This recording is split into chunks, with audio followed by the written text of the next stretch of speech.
Once upon a time, there was a man named Jesus who loved planting seeds. He had a magical garden where he planted various different seeds, such as wheat, corn, sunflowers, and many other beautiful plants.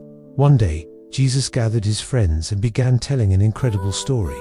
He said, "A sower went out to sow his seeds. He walked through the field, scattering seeds everywhere. Some seeds fell along the path, some fell on rocky ground, some fell among thorns, and some fell on good soil." The children listened attentively as Jesus continued his story. He explained that the seeds that fell along the path were trampled by passers-by or eaten by birds. The seeds that fell on rocky ground didn't have deep roots and withered when the sun was hot. The seeds that fell among thorns were choked by the thorns and couldn't grow. But the seeds that fell on good soil grew healthily and yielded abundant fruit. Jesus looked at his friends and said, "This story is like each of our lives. The seeds are like the words of God that are planted in our hearts.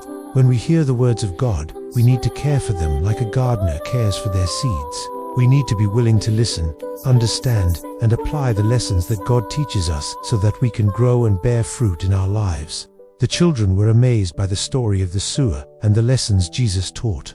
They realized that they needed to be like the good soil, ready to receive God's words and nurture the seeds in their hearts. Jesus smiled at his friends and said, "Always remember the story of the sower. Be like the good soil and allow God's words to grow in your hearts. Then, you will have happy and love-filled lives." The children nodded, determined to be like the good soil in the story of the sower.